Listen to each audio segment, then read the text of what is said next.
Faly miarahaba ny fandarana fomada. Androantsika dia andeha amakafaka sy andeha andinika izany atao hoe concept de l'émergence de Madagascar zany. Zany hoe inona marina moa izy io ary inona ny tena foto-kevitra ijoroany sy ny ataontsika hoe ny vision na ny vy na hoentina amin'izany émergence de Madagascar zany.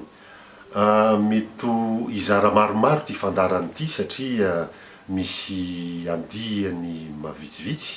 zay ho azavaina amintsika fa ny fitomboany aloha dia eo amin'ny fanadiadiana ny mahatonga an'izany hoe inona ny atao hoe programa teo aloha, zany hoe programa Madagascar teo aloha, ary fanadiadiana koa inona ny mahatonga ny tena ataon'izany hoe fahantrano zany. Zay no andihany voalohany ho jerentsika. Ka ao anatin'izay dia mazava ho azy fa tsy maintsy ho jerentsika hoe inona marina moa no tena ijoroany ny émergence de Madagascar. Raha tena ijoroany zany amin'ny foto-kevitra ataontsika hoe slogan ijoroany dia hoe anova sa hiaritra, change or agree. Aminay dia raha ohatra ka hiditra amin'izany fitondrana ny raharaham-pirenena zany dia tokony manana fandaharan'asa ny mpitondra hoentiny andeha hisarika ny vahoaka, andeha hisarika ny mpanaradiaritry, ary zay no ahafahany manana fatokisana avy any amin'ireo olona mpanaradia azy, ary hoentiny anatanterahana zay programme zay rehefa avy eo mba anaporofony fa mipetraka tsara ny programan'asany eo amin'ny fanatanterahana azy ary tonga ny malagasy na firenena mandroso. Zay aminay no lazaina hoe fanaovana politika. Ka ao anatin'izay dia tsy maintsy dinidinina tsara mihitsy hoe ohatran'iza moa izany malagasy zany amin'ny fotom-pisainana ijoroany, amin'ny foto-keviny, amin'ny zavatra niaina zany hoe kolotsainy zany. Ka itsika mantsy rehefa dinihana dia raha sapatsika dia tsika mahay miaritra, mahay mandefitra, miandry, fa rehefa sy tatsika tsony dia matetsika dia misendrotra foana. Zay mantsy zay fieretan'izay dia atao anatin'ny kolotsaintsika mihitsy, fa dia misy fotoana daholo amintsika ny zava-drehetra zay atao hoe misy ataontsika hoe réaction zay tsika rehefa miaritra ela loatra. Zay réaction zay dia fitadiavana tsaratsara kokoa foana amin'ny fiainantsika raha ohatra raisina hoe amin'ny lafo tsarany zany. Zay ny atao hoe anisan'ny kolotsaina émergence zay fitadiavana tsaratsara kokoa zay. Ary io dia karazany ohatrany hoe fitadiavana mba hiditra amin'ny roso amin'ny farim-piainana tsara kokoa mba hisy fiantraikany isan-tokantranontsika. Zay no mahatonga antsika manana fotom-pisainana io hoe rehefa tsy tatsika tsony dia mihoatra indray satria manomboka mitady zavatra tsara kokoa tsika. Io dia fantatra hoe raha ohatra ka jirina lalindalina dia saika lova nolovaintsika tany amin'ireo razantsika mihitsy hoe ny malagasy mahay mifandray tanana, mahay mandefitra, nefa koa mahay mifanakalo amin'ny isan-tokantrano, mahay mifanakalo koa ara-barotra, mahay mifanakalo, mahay mifandray amin'ny rehetrarehetra. Zay dia avy any amin'ireo aziatika no nazahoantsika an'izay fotom-pisainana zay. Ary quelque entsen-daniny koa amin'ireo mahay mifanakalo ara-barotra dia raha ohatra tsika mahatsikaritra dia tsika zao mahafantatra an'izany hoe lalam-barotra, tombom-barotra, tsisy malagasy tsy mahay an'izany. Ataontsika hoe androm-bava, reny ataontsika hoe reny zany tsy nianarantsika tany am-pianarana fa zavatra efa ao amintsika mihitsy. Zay mahatonga antsika hoe etsy amin'izay lafin'izay koa dia manana fotom-pisainana émergence ny malagasy. Zay mantsy tsy maintsy jerena satria matetika miteny hoe raha tsy mahay économie ve, raha tsy mahay nandalina fianarana ve dia ahazo an'izany hoe hiditra amin'izany fampandrosoana zany. Ny malagasy dia manana ara-tantara mihitsy fahendrena zay hoentiny mandray an'izany atao hoe émergence zany, ary raha ataontsika hoe naturel mihitsy io.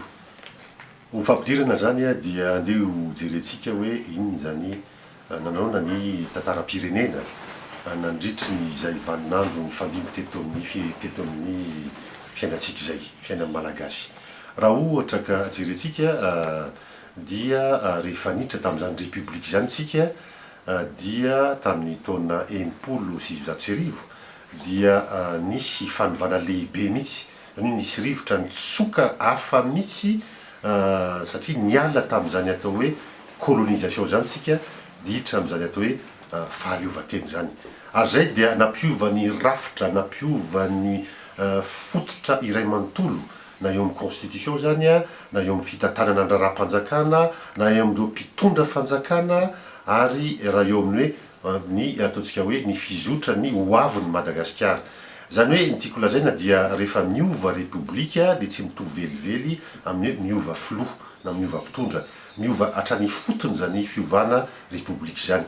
torak'izay a tamin'ny niova tamin'ny hoe première république ny première république dia tsisy ifandraisany mihitsy tamin'ny phase coloniale torak'izay koa tamin'ny deuxième république rehefa nindra tamin'ny deuxième république tsika dia tsapatsika fa tsy misy ifandraisany mihitsy tamin'ny première république ny rafitra ny ainana zany hoe nisy rivotra vaovao nitsoka matetika izy io a dia rivotra tsy apozitia fa rivotra mitsoka iraisam-pirenena io zany hoe tsy teto amintsika ihany fa tany ivelany koa zany hoe nisy ataontsika hoe phase progressiste tamin'ny année 72 na phase zany hoe socialisme na communisme zany ny firenena toy atsika torak'izay koa tamin'ny fiovan'ny république faharoa nakany amin'ny république fahatelo nisy rivotra nitsioka maneran'izao tontolo zao ary io firenena zay nanaraka ny ataontsika zany hoe socialisme zany dia niditra tamin'izany atao hoe libéralisme zany na démocratie libérale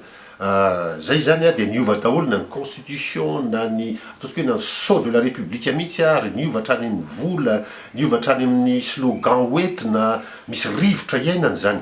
torak'izay koa rehefa io zany hoe naniditra tamin'ny république fahatelo fa raha ohatrika ka hiditra amin'ny république fahaefatra amin'izao fotoana zao dia miandro eny zay rivotra zay tsika amin'izao fotoana zao miandro hoe inona marina ny tena fanovana isy fanovana ifotony ve isy zavatra hipotra ve isy zavatra vina vaovao hipetraka ve zay no tianambara amin'ny fampidirana satria dikan'izay dia isaky ny miova république dia misy fanapahan-javatra misy zavatra tapaka iaina amina république vaovao zany hoe misy rupture mihitsy zany isaky ny fiovana république zay zavatra zay dia tsaroa marina satria raha ohatsika ka hiditra amin'ny quatrième république rivotra inona raha nitsoka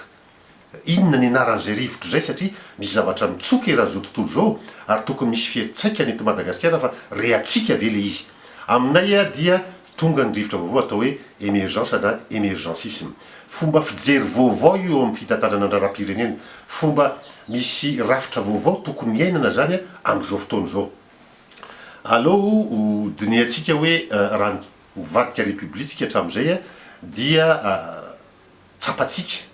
fa nandrisa zay fotoana lavabe zay ary matetika moa voalaza matetika hoe 450 taona to mbola tsy misy zavatra re foana eo amin'ny fiatraikany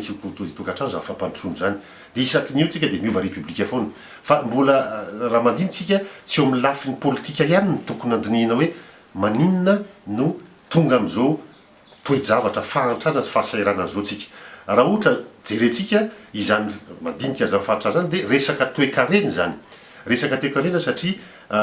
eo amin'ny lafiny fampandrosoana zany dia tsy maintsy resaka toe-karena fa tsy resaka politika fotsiny tsy maintsy ho fakafakatsika zany ny atao hoe tantara ara-toe-karena raha ny tantara ara-toe-karena nijerentsika dia misy ataontsika hoe lova niraisitsika avy any amin'ireo ataontsika hoe système rafitra teo aloha zany hoe itsika dia mpanafatra entana vita foana hatramin'izao ary mpanondrana matière première izay zavatra zay dia miteraka fiovanjavatra atao hoe mievolue le izy miova isaky ny mandeha ny vanim-potoana rehetra satria hatramin'izao tsika zay ihany ny lovandraisitsika fa nefa ny toedra raha mivoatra zay hoe misy fiovanjavatra fa nefa mijanona amin'ny le lovandraisitsika teo aloha zany amin'ny rafitra io rafitra mpanondrana matière première Madagasikara dikan'izay dia zao inona fietraika azy zay eo amin'ny lafiny ara-toe-karena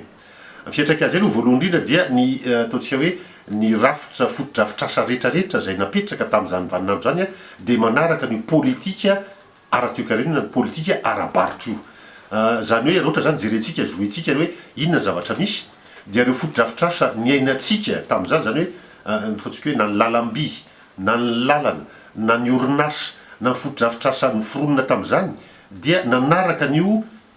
io lalana io lalana ara-politika io ary io dia nany hoe ny ny ataontsika hoe ny acteur zany hoe ireo miditra ao anatin'ny sehitry ny raharaha ara-toe-karena dia saika manaraka ny rafitro ihany koa na ny banky zany na ny mpandraraha zany na ny orinasy zany na ny ataontsika hoe ny lalam-barotra zany ka zay dia raha hitantsika dia raha ny ataontsika hoe ny acteur zany ataontsika hoe ny mpandraraha dia saika mpamondrana entana daholy ary saika mpanafatra entana daholy reo zany no mitana ny raharaha ara-toe-karena eto amin'ny firenentsika reo zany tamin'ny androny dia misy raha ny vahiny ataontsika hoe ny frantsay no tena mandray ny entana vaty Madagasikara amin'ny maha hoe janatanytsika dia misy mpanelanelana tamin'izany fotoana zany na ireo sinoa na ireo karana dia misy kosa ny malagasy zay manaraka an'le onjan'iny ary raha ohatra ka tonga ny 72 dia nisy ezaka nisy ataontsika hoe eritreritra hoe raha ohatra ka tsika ka miala amin'ny zogan'ny frantsay dia alefa hoan'ny ataontsika hoe ny fanjakana no tokony hitantana ny raharaha-pirenena zany hoe nationalisation filazan'izay raha ohatra ka tonga zay fotoana zay dia saika tsy tetotoerana ntsony reo orinasa vahiny dia naisy ny fanjakana ny raharaha-pirenena ary tamin'io dia niezaka ny fanjakana hoe maninona moa raha izay dia andeha malagasy mihitsy no amokatra zany hoe produit fini mba hielana amin'ny importation be loatra zany hoe zay le atao hoe substitution aux importations natao niezaka ka nanjary nisy investissement be da be natao fanjakana zany hoe investissement à outrance tsy tafavoaka le izy satria raha natao zay dia tsy exportateur le fabricateur le fanamboarana le entana fa saika natao amitana ny zavatra ilaina tetotoerana fotsiny izay no anisany tsy nampisy ny vokatra tamin'izany fotoana zany ary nandany vola be ny fanjakana na tonga le hoe nanjary tsy nanambola-tsony na fahity ny fanjakana dia voateritsika niditra tamin'izany hoe libéralisme zany verina tamin'ny niaraka tsy hoe niverina fa niantso ny mpamatsy vola mba hiara-iasa amintsika mba hamatsiam-bola satria mila vola ny fanjakana teo le phase 2 tamin'izany dia hoe raha hiara-iasa amin'ny mpamatsy vola tsika amin'ny banque mondiale zany sy ny FMI sy ireo ataontsika hoe miara-miasa amintsika amin'izao traditionnel dia nisy fipetraindraisina tamin'izany dia hoe ny libéralisation ny toe-karentsika privatisation tsy mitantana ntsony ny fanjakana fa manjary arbitre raha tsaroantsika ireny tsara patsahivina satria ny dikan'izay dia na natao ary zay libéralisme zay dia mbola mipetraka foana le Madagasikara mpanondrana entana tsy vita dia mpanafatrana entana vita zay mbola mitohy hatramin'izao ary io zavatra io no mbola iainantsika hatramin'izao fa tsy hoe misy zone franche misy produit vitsivitsy zay exporter le zone franche fa mbola amin'ny ankapobeny dia mbola io foana ary mbola reo mpandraraha na acteur de la vie économique ireo foana no mbola tarika ny mandray ny raharaha ara-toe-karena sy ny raharaha ara-barotra eto amin'ny firenena eto amintsika zany ka inona ny dikany tiako ambara amin'izay dikan'izay dia raha ohatra ka raisitsika le izy hoe miabetsaka ny entana farantsika defa le entana ondratsika sady miena amin'ny habeny no miena amin'ny valeurany dia misy le atao hoe détérioration des termes de l'échange zany hoe mekely zany zay mahatonga ny tsandam-bolantsika mimidina foana ary zay dia misy fiatraikany isa-tokantrano satria raha ohatra zao zonitsiny zany tantara dia nandritra zay fotoana zay ataontsika hoe nanomboka fotsiny tamin'ny taona 20 manombatonga zao vaninandro zao dia eo amin'ny 3000% eo ny dévaluation ny fitotongan'ny vola malagasy zay no tena mahatonga antsika mahantra amin'izao fotoana zao ary mitotongana io isan'andro mitotongana isan'andro tsy kelikely dia raisitsika hoe raha ohatra mo sanatry ka afaka 2 na 3 taona lasa amin'izao fotoana zao izy androany aloha dia reo hoe 17000 FMG ny tiako lazaina ny valeuran'ny euro anankiray raha ohatra ka tonga amin'ny hoe 25000 na 30000 ny euro anankiray angamba dia ho zava-doza mihitsy ny ainan'ny tantaram-pirenentsika amin'ny lafiny ara-toe-karena sy ny fiainan'ny vahoaka amin'ny andavanandro zay no lovan'ndraisina ka zay no fototry ingany le hoe crise économique zay zavatra zay dia misy fiantraikany ara-politika ary io aminay émergence no mahatonga an'io cycle de crise io satria raha tsy voavaly io raha tsisy vahaolana io a dia miasahirana foana ny malagasy. Ao anatin'izany dia misy ny atao hoe ataontsika hoe samihafa mantsy hoe ny zavatra ny puirany sy ny ataontsika hoe vokany, zany hoe cause à effet daholo ny crise ara-politika aminay, effet ny ataontsika hoe ny fiantraikany ara-tsosialy amin'ny fiainana isan'andro, fa ny tena antony lehibe indrindra dia io rafitra ny ainantsika tamin'ny fanjanahantany, rafitra ara-toe-karena sy ny tantara ara-toe-karena ny Madagasikara io. Ka amin'izao fotoana izao dia hita fa raha zointsika ny ny ataontsika hoe ny sandranisy dia manjary miamahanitra ny malagasy, ary ny zavatra voalaza amin'ny lafiny ofisialy moa rehefa miteny zareo mpanatsora dia efa mananika ny 90% ny olona mahantra eto Madagasikara, ngeza de lehibe zany, fa tsy azo raisina fotsiny hoe noho ny crise tamin'ny 2009 no natonga an'io, noho ny crise tamin'ny 2002 no natonga an'io, noho ny crise tamin'ny 72 no natonga an'io, fa tantara sy ny rafitra ara-toe-karena ny lovaintsika mihitsy no mahatonga ny malagasy ao anatin'ny fahantrana ohatran'izao. Zay ngamba ny tsara diniana lalina ohatran'izay ny tantaran'ny firenena, fa tsy azo raisina fotsiny hoe amin'ny sehatra na séquence anankiray amin'ny tantaram-pirenena tao anatin'ny vaninandro anankiray fotsiny. Tsara mariany zay satria raha tsy mahita an'izay tsika mandinika an'izay tsy afaka anome vahaolana na anana vina vaovao na programa zay afaka mamaly an'izay olana lehibe amin'ny fiainam-pirenena zay na amin'ny fiainana ara-toe-karena. Io fahantrana io a dia tsapa fa na dia ny antombo ndraindray, zany hoe misy vaninandro zany a niakatra ny atao hoe taux de croissance tamin'ny taona ataontsika hoe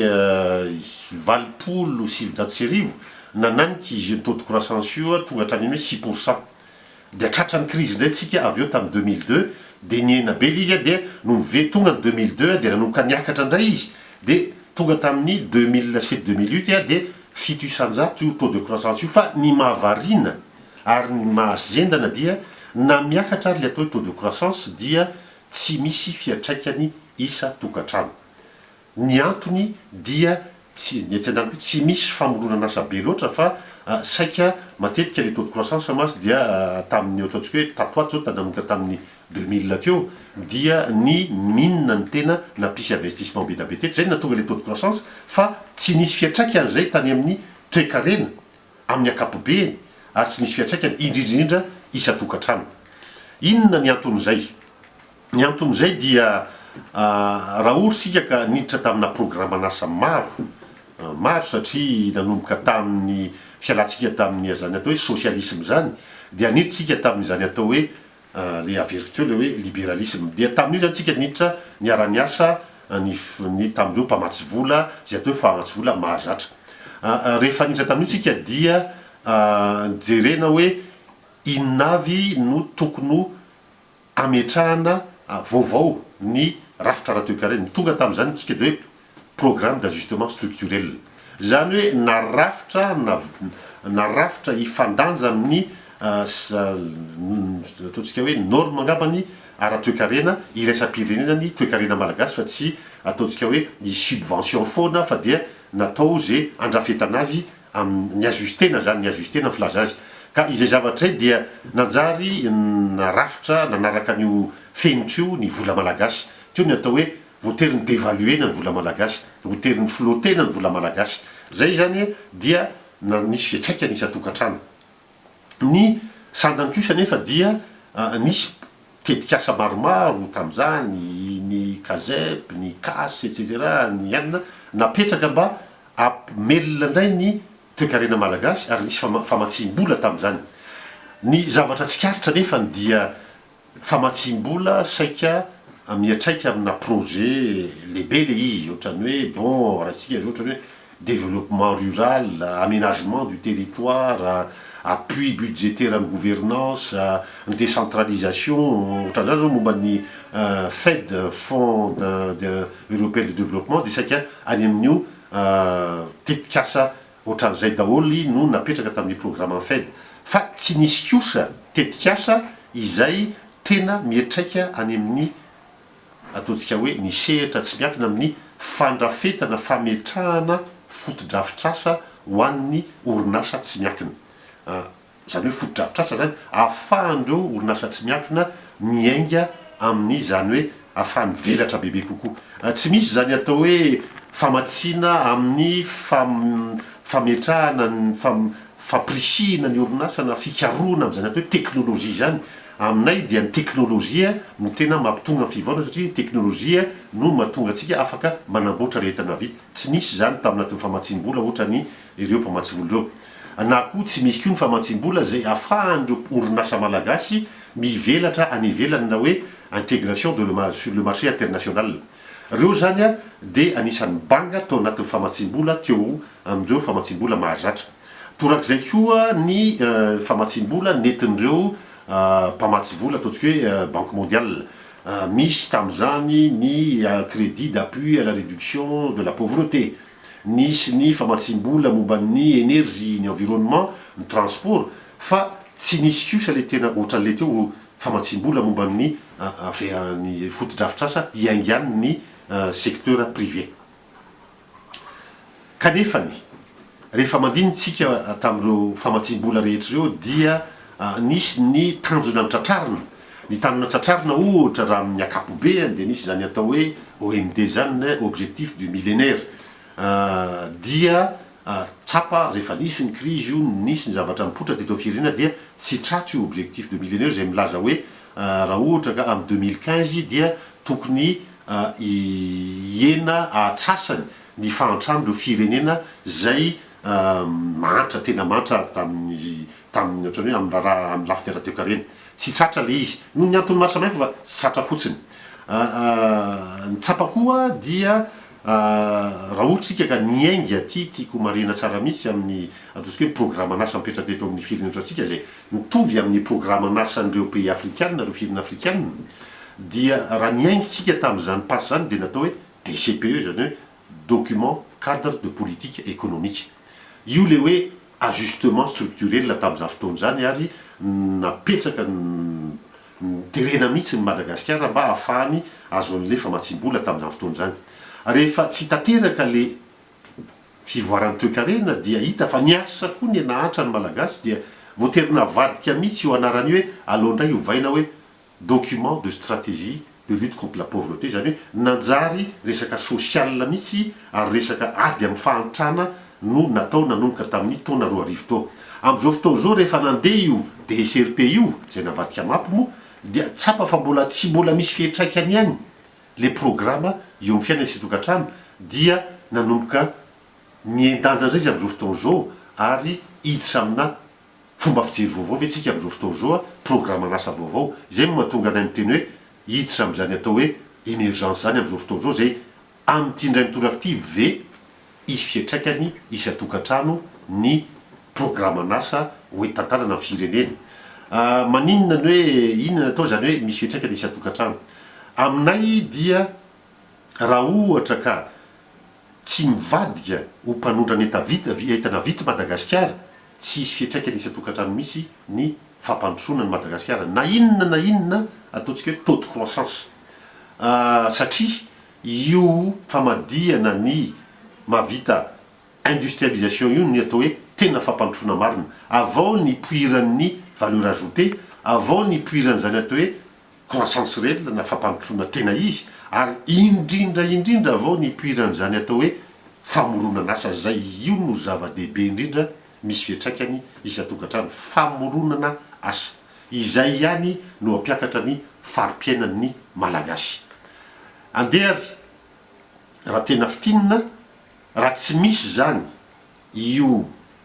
fahaiza manao na transfert de technologie famadihana na fanodonana ny entana tsy vita io raha tsy misy izay dia tsy misy valeur ajoutée dia tsy misy ny création de richesse na famoronana arena dia tsy misy koa ny famoronana asa tsy ho ampy velively raha tsy vita zay dia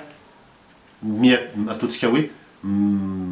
dépendance misy foana zany ny fianteherana ara-toe-karena ary isy foana koa ny fianteherana ara-politika, isy foana ny dépendance économique, isy foana ny dépendance politique fa tsy aleo tena mihitsy ny malagasy. Raha izay koa ny mitohy satria ny faninanana betsaka ao anatin'izany teknôlôjia zany, ny firenena rehetra amin'izao fotoana zao dia efa miditra amin'izany teknôlôjia avancé zany a, itsika mbola mpamokatra entana tsy vita foana. Ka io a dia manjary tsy ho afaka hifaninana ho compétitif mihitsy Madagasikara, ary rehefa tsy tafiditra amin'izany compétition zany, raha tsy mahavita an'izany Madagasikara dia hiahantra ary ho voasitaka mihitsy ary tena tsy ho tafavoaka mihitsy eo amin'ny samy malagasy tsika, satria ohatrany hoe manjary misy exclusion filaza azy. Mondialisation mandeha miroso, ny teknôlôjia mandeha, ny faninanana mandeha, fa raha tsy mahavita an'izay Madagasikara dia ho exclu amin'ny sehatra ara-toe-karena sy fifanakalozana ara-barotra sy ara-toe-karena manerana amin'ny amin'izao mondialisation zao. Ka andeha ho jerentsika hoe ahoana no ahafahantsika amadika, zay ny atao hoe émergence, amadika ny Madagasikara ho mpanondrana entana vitana produit fini. Zany hoe raha tsy mahavita an'izay tsika, ataontsika hoe mahavita hoe manondrana zany hoe letchi na vokatra mivoaka avy any amin'ny tany, ary enankibon'ny tany na ambonin'ny tany, avadika ho produit fini mba hoentina andeha ahondrana makany velany, na koa mahavita an'izany ataontsika hoe zavatra teknôlôjika zany, ataontsika hoe mahavita portable, mahavita télévision, mahavita ataontsika hoe pièce détachée na automobile, raha ohatra jerena amin'ny lafiny lehibehibe kokoa, vita malagasy, tsy afaka mihitsy andeha androso tanteraky Madagasikara fa hijanona amin'izany hoe firenena mandry zany, izay firenena matetika zany azafantra zany dia firenena agricole. Mazava ho azy zany a fa raha zoina dia ny famatsim-bola ny ainantsika hatramin'izao dia famatsim-bola tsy ahafahantsika miditra amin'izany Madagasikara exportateur zany, tsy ahafahantsika miditra amin'izany hoe transfert de technologie zany, tsy ahafahantsika miditra amin'izany hoe création de la valeur ajoutée zany reo famatsim-bola azontsika hatramin'izao. Ny zava-misy teo amin'ny tantaram-pirenena dia mba nanana eritreritra ihany reo mpitondra antsika, izay ny fandimby teto hoe ahoana marina moa no ahafahan'ny Madagasikara mba anana an'izany développement industriel zany, mba anana an'izany ataontsika hoe famoronana asy zany, mba ho tonga firenena mandroso tsy afaka hitenitsika hoe tsy nieritreritra an'izany ny mpitondra ny fandimby, fa mba samy miezaka daholo, saingy kosa tsy hita tery de tery le lalana. Izay no natonga andreo mpitondra antsika ngamba nieritreritra hoe tsy mety raha tsy manana banque de développement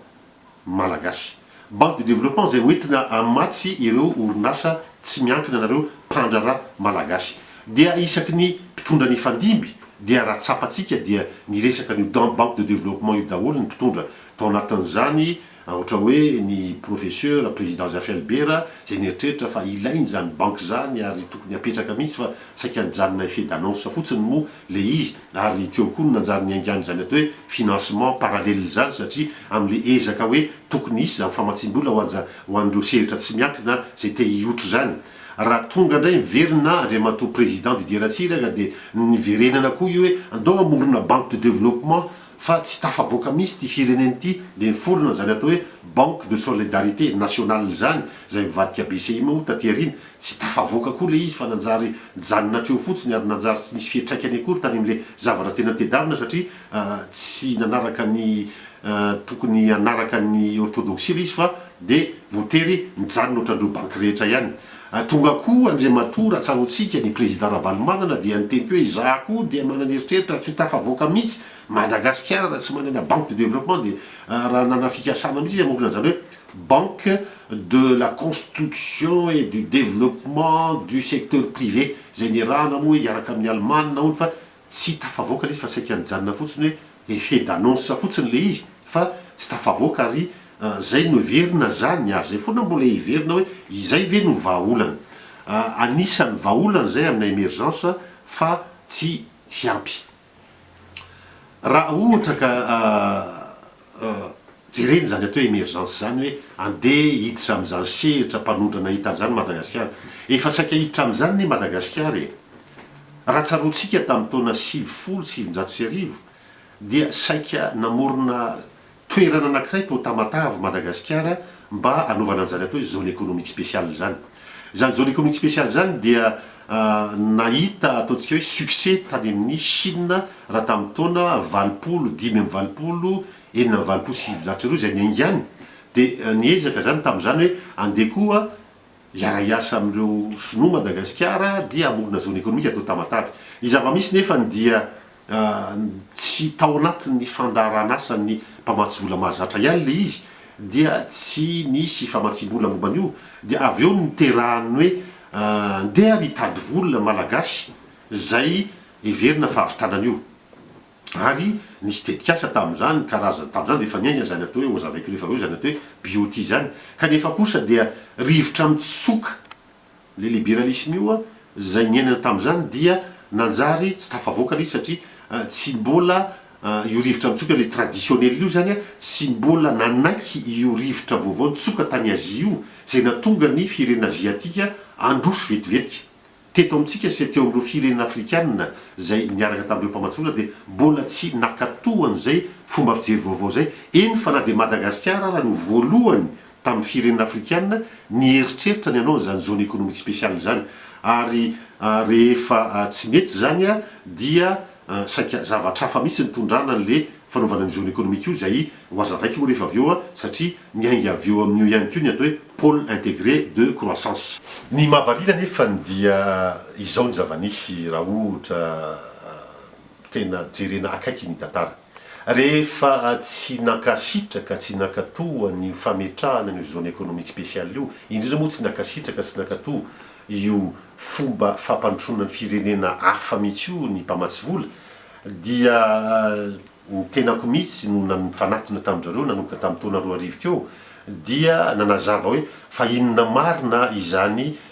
ilain'ny Madagasikara atao zany, inona zany zone économique spéciale zany, inona ty ataonareo hoe financement parallèle ity. Dia nanazava tanteraka mihitsy ny tenako tamin'izany hoe io ane mba ahafahana manaraka an'ilay fomba fijery en pays émergent ary raha tsy mipetraka zany atao hoe zone économique spéciale zany dia tsy afaka mihitsy hovadika ho firenena mpanondrana entany Madagasikara vita, satria avy amin'izany zone économique spéciale zany no iangany zany fabrication made in Madagasikara. Dia nandeha moa fifanakalozana ary navita dossier mihitsy niaraka tamin'ny mpamatsy vola, za moa tamin'izany olon-tsotra fotsiny fa saika karazana consultant informel, dia napetraka ny atao hoe PIC zay averiko io fa miala amin'ny fomba fijery zone économique spéciale. Neken'ny mpamatsy vola zany ny ametrahana an'io fa navadika ny anarana atao hoe PIC na pôle intégré de croissance. Avy eo ny aingan'ny fametrahana ny PIC tany Fort Dauphin, fametrahana ny PIC tao Antsirabe Tambatolampy, fametrahana ny PIC tany Nosy be zay touristika kokoa. Zany hoe niala tamin'io fampiresana sy fampidinina io mba ahafahan'ny Madagasikara ametraka an'io modèle émergent io tamin'izany fotoana zany taona 2000 io. Rehefa zay ndraisy ny andriamatoa président Marc Ravalomanana io tetikasa io dia natao tamin'izay moa dia aleo tsorina fa dia hita hoe tsy de tena teo amin'le modèle tokony ho izy le PIC satria mbola le fomba fijery traditionnel foana. Ny atao hoe fomba fijery traditionnel dia tsy miditra amin'le hoe ataontsika hoe filaza azy extraterritorialité, zany hoe offshore ny filazany extraterritorialité, fa saika traditionnel zany hoe mbola le fomba fijery teo aloha ihany ny tiana napetraka. Raha tsikarintsika raha mandinitsika dia tsy tonga amin'izany hoe tena hoe zone na nouvelle ville no tokony ho izy namorona asa be da be, namorona asa be da be ny PIC amin'izao iainantsika zao, fa nolaizany janona hoe traditionnel zay le fomba fijery. Zay zany no nianganina atao PIC. Ary ny zava-misy koa dia vao roa taona monjy zay vao nanaiky amin'izay hoe tena le modelina zone économique spéciale no tokony nanaovana amin'ny PIC. Ary raha maharetsika amin'izao fotoana zao dia atao hoe zone économique spéciale, misy parc industriel, misy parc résidentiel, misy parc commercial no apetraka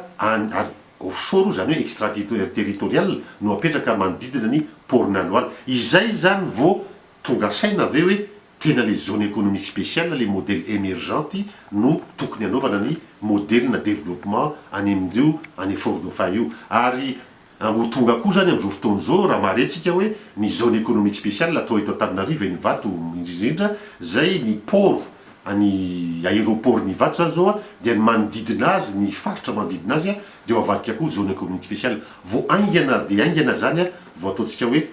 zay hoe vao tena hiditra am'le modèle émergente Madagasikara zay anomboka iainga ary hitra koa tsika amin'izao fotoana zao amin'izay atao hoe voaingana koa nanao annonce an'izay ny Banque mondiale hoe PIC 2 PIC 2 dia zone économique spéciale no fototra iangan'ny fampandrosoana fa tsy le pic traditionnel teo alotsony satria le pic traditionnel tsy natafavoaka le famoronana asa zay ilaina ny mahavariana koa dia na dia ireo firenena afrikanina ary zay mitovy amintsika nanaraka an'izany atao hoe DSRP zany any Afrika ane misy an'izany atao hoe FID zany misy an'izany atao hoe PSDR zany ireo firenena eo taritiny ny famatsim-bola n'ireo mpamatsy vola mahazatra ireo dia mitovy ihany ny vokany zany hoe tsy nisy tafavoaka le izy zany hoe les mêmes causes produisent les mêmes effets dia nanomboka tonga saina tokoa amin'izao fotoana zao hoe to le modèle émergente le misy an'le zone économique ny tafavoaka tany amin'ny firenena asiatika indrindra tany Chine tany Malaisie tany Taïwan tany Thaïlande dia nanjary mitodika tena niverina tamin'io koa ary tsy niverina fa nanomboka zay vao nitodika tamin'io ny mpamatsy vola mahazatra ary ny re tao anatin'ireo famakafakana sy fanadihadiana ny information azonay dia tamin'ny taona 24 dia ny Banque mondiale mihitsy no naporisika ny firenena afrikanina teo amin'ny 1.7 teo zareo andeha hijeren'izany modèle émergente zany any amin'ny firenena asiatika indrindra moa Chine, Malaisie, Singapour mba hijerena amin'ny fomba ahoana na tonga azy nivoatra ohatran'izao zany hoe efa mitsioka ny rivotra émergente na ao amin'ireo mpamatsy vola ary amin'izao fotoana zao izay dia manaprofo fa tonga lay fotoana hoe idiran'ny firenena malagasy sy ny afrikanina amin'izay modèle vaovao ara-toe-karena modèle émergente zay ary hita fa amin'izao fotoana zao dia vitsivitsy misy ireo firenena afrikanina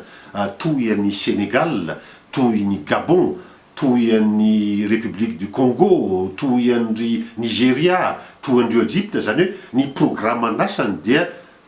le tena hoe le appellation mihitsy na le label mihitsy hoe Sénégal émergent Gabon émergent Congo émergent Égypte émergent zany hoe io émergence io zany no mitsoka eran'ny Afrika amin'izao fotoana zao ary io no programme an'asa vaovao irahany rehetra hitondrana ny firenena na mpamatsy vola mahazatra io na mpamatsy vola tsy mahazatra na ireo firenena mpiambana ao amin'io fikambanam-be ny pays émergent io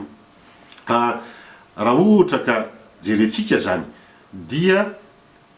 nisy tantarany Madagasikara nisy tantarany zany hoe mba saika ihany Madagasikara hiditra tamin'izany émergence zany tamin'ny taona 1970 raha saika ametraka n'le zone économique spéciale atao Tamatave kanefa moa no nirivotra la politique no nirivotra ny ainana tamin'izany na ny courant d'idée tamin'izany no ireo crise ny fandimby sy ny fiverenany koa ny Hong Kong satria ny rana tamin'izany de hoe Hong Kong ivadika tia Tamatave mba jerenareo amin'izany kanefa moa tsy tafavoaka izy fa aindrzareo sinoa no nisitiny ny Hong Kong hiditra tao anatin'ny atao hoe zone économique spéciale de Shenzhen dia nanjary tafiditra avy eo miaingany ny modèle zone économique vaovao zany hoe Shenzhen zany na tonga andreo firenena sinoa io ho lasa mandroso be amin'izao fotoana zao zany midika fa saika mba niezaka ihany ny malagasy tamin'izany fa saingy sy be loatra le rivotra nitsoka de nandefitra ny malagasy de tsy tafavoaka le zone économique spéciale tao Tamatave fa inona ry de ho jerentsika amin'ny fandarana manaraka ny atao hoe émergence de Madagasikara